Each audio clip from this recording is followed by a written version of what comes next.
What's going on, Toy Fam? How's it going? Project Piper Customs here, and I don't need to explain to you what I've got in front of me. Yeah, the NECA loot crates with the Spirit of Splinter figure finally dropped in the UK. I know there was obviously a bunch that got theirs early in America, but didn't think we were going to see them here in the UK for a while amongst all this madness going on. But as a surprise on the doorstep, it turned up this week, and you know there was no way on earth I was not going to have a crack at doing this shot. I had to see how the translucency worked with the lights and stuff like that, and as I kind of did a mini review on the Plastic Action UK channel of the box, and as I said, from the promo images I knew that this single LED in the fireplace was not enough to illuminate the whole thing in a full-blown toy shot when you've got other lights in the set, because it would just drown it out. But I did put up a picture or a little video on my Insta story, just showing you how to sort of work it and illuminate it with a completely pitch black room using these. These are blue finger lights, and these are amazing just to add some concentrated light on one specific area. Okay, I got them off Amazon, box of 100 with 4 different colors, 25 of each. There's white, blue, red and green, and yeah, grab some because they're amazing. Okay, so in that video on Instagram I did show you that I had about 3 or 4, excuse me, finger lights from behind and then one at the side.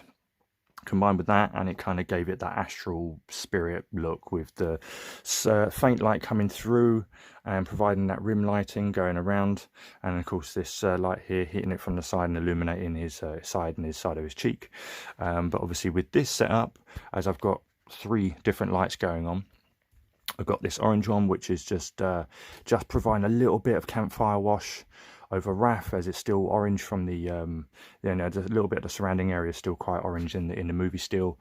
And obviously we've got this one here which is just illuminating, just partially illuminating some of the foliage at the back, and this one here just providing a little bit of illumination on Mikey and Donnie. Okay, and I've got various finger lights. Now these ones here pretty much all dying because they're very bright, but they last about a good 20 minutes and then they start fading and fading and fading and fading. So these are all on their last leg, so I wanted to get this video in quick. Okay, so I've got this one here, okay, is hitting up on the jawline. This one here is hitting sort of the arm area, and these 2 are sort of hitting this area. And yeah, I had to improvise with obviously all these other lights going on and bust out the ULANZI cube. Okay, and this one I've got 2 blue filters on the front, and I went for, I think, the brightest setting. And basically what I did is I held it about here, okay, and obviously just cutting across this side of Splinter under his cheek, and this side. I also wanted to try and get some blue illumination on Raph, Leo, and these, and obviously Mikey and Donnie. So I was literally just doing this, trying to get it as best I could. Okay, and that's it. When it comes to lighting extensive setups like this, you know, as I say many a times, I know a lot of people do struggle with lighting, and I do as well. I struggle with lighting as well. That's the one of the fun parts, and also one of the biggest headaches of toy photography is the lighting.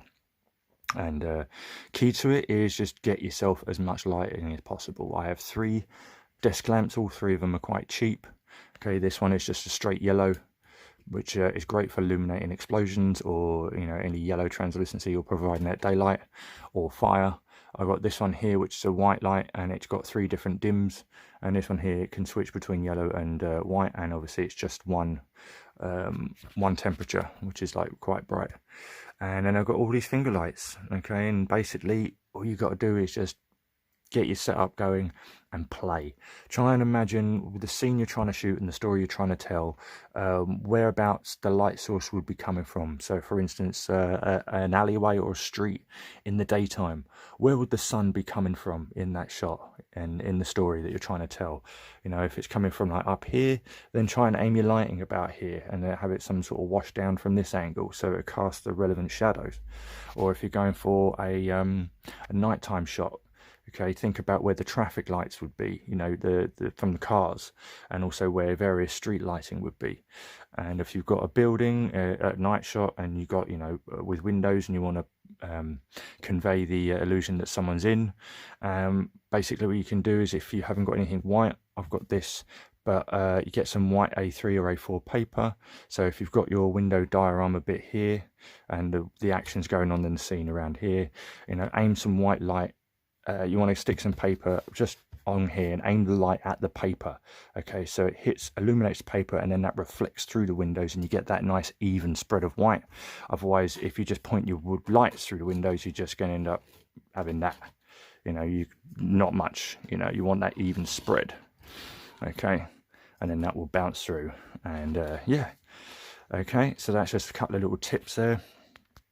So just, yeah, when it comes to lighting, get yourself as many as possible. Some snake-necked desk lamps, some different coloured lights. Some of these are quite cheap. I'll put a link in the description for you.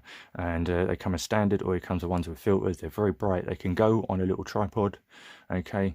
And they're just great for projecting. So you've got a white light to start with, and you can have all different colours too, okay? And yeah, just have a play with your lighting. Think about where the light would be coming from in the story, in the scene you're trying to shoot, and then try and go for aiming, you know, wherever the light source would be on your figures, and then it will cast the relevant shadows. So instead of having a light beaming straight on the person, the light will just cut across, and it will create all those nice shadows and drama. Okay, and then with that, combine all of that with camera settings, provided I've got enough juice in my camera. Let me get to the settings I'm using here. Okay, all right, so that is the settings I've got on for this. I've got a low f stop. Okay, and the aperture is quite dull. It's not quite bright. All right, it's just enough. And yeah, I have adjusted my white balance. Okay, so I have it on daylight. All right, and there you go. So if you wanted to take a screen grab of that, you can.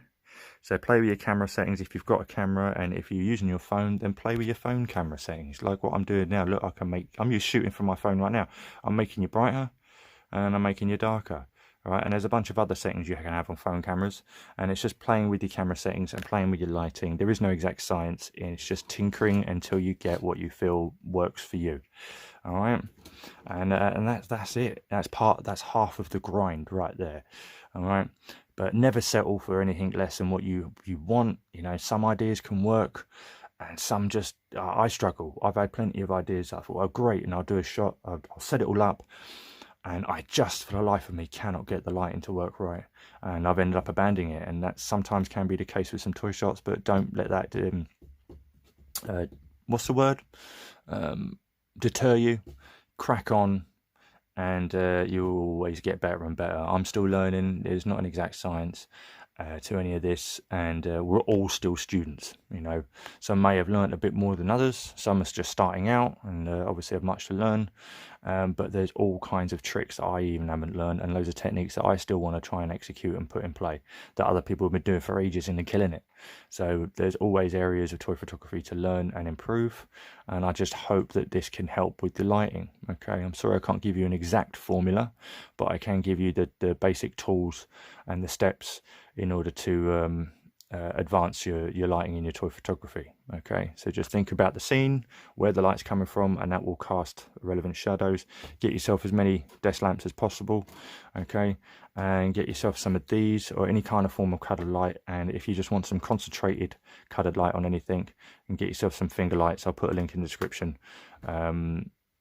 If I can find a link. I got them from Amazon, and they're just called finger lights. You know, if there's no link in the description, then just type it into Amazon. I'm sure you'll find them, or eBay. Okay. Just cutting in, quickly touching upon the setup itself. All of this foliage you can see here is actually from my garden. All right, and that includes the logs, all of the moss and bits of soil and stuff, and bits of grass. All of that is from my garden. That was fun getting it up here, because the moment I started laying it out, tiny little bugs started crawling everywhere. So I'm like, die, die, die. So yeah, that's going to be fun clearing all that up. But yeah, just prune these to make it look like trees in the background. This here is just a poster tube with some contact adhesive and some bark from my flower bed. Okay, so I just glued it on. I didn't have any big logs, sadly, so I had to try and improvise. So I did that. Only did one side, as you could see, so only one side's in the frame. But that is just a poster tube with some bark from my flower bed on it. And right at the back there, that is a black towel draped over some card. okay, and that basically get yourself a black towel, because if you just want a jet black background, that was hard to say, a black towel will just drink light and it won't reflect anything.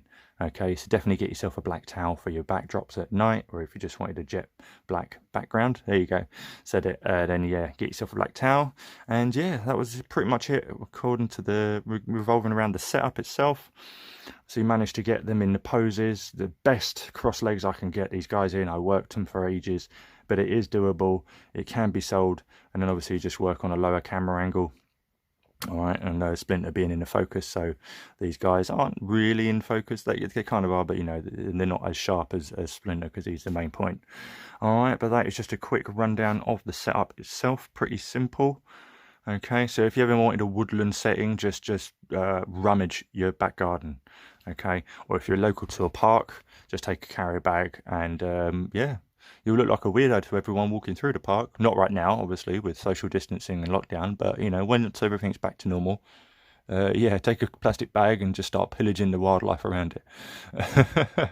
You'll look insane, but you know, at least you'll get some good bits for a backdrop in the woodland area. All right, so that's obviously if you don't have any in your garden. But yeah, that is it. Just wanted to touch upon the background. Anyway, back to the lighting. Okay, so update on this shot. All of my LEDs, finger lights, died. And I still wasn't happy with the final shot. So I ended up busting out a second ULANZI cube right there. Boop, boop, boop. And I also brought in an additional lamp, so I could get some warmth not only on Mikey, but on Raph as well. Okay, so I've got that one angled there, just literally peeking in, cutting across, just hitting Raphael just there. And I switched the lamps around.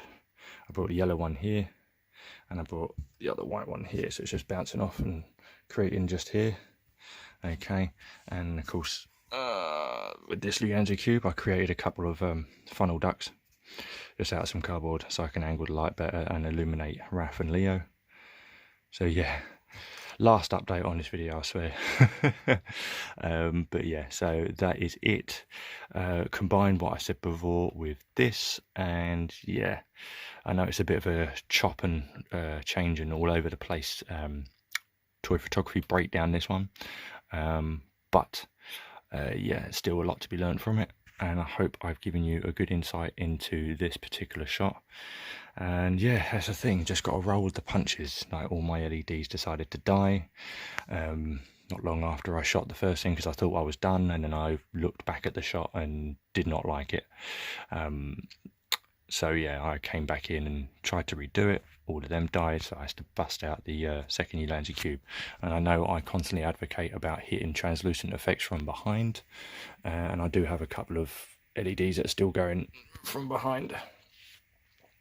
But obviously I think what I'm discovering now is this particular figure has some sort of fluorescent paint as well. So hitting it from the front, just catching it, will make him pop on camera as well. So this one is actually a bit of both. So I learned something during this shoot too. And so yeah, just goes to show you how anything can change in the middle of a set. I wanted to be real with you guys, not just leave you with what I said before and then do all this on the shot at the end. So I wanted to show you what changes I'd made throughout. So this is a really long grind actually. This one took a couple of about good 5-6 hours, but you know, patience is a virtue. If you want your shots to turn out decently, put the time in if you've got the time, and we've got loads now that most of us are on lockdown or working from home. And for those who aren't, you're absolute soldiers. I hope you're all safe and well. I really do. And yeah, let's just keep looking for that light at the end of the tunnel, guys. But in the meantime, if you do have the time, crack on with your grinds. There's no better time really to just keep pushing forward and getting better at it. So yeah, that's enough of my rambling. I will leave you to it. Take care, guys. All the best to you, and until next time.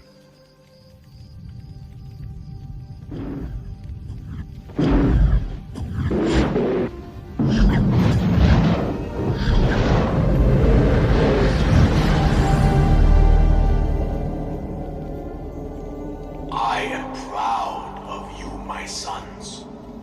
Tonight, you have learned the final and greatest truth of the ninja.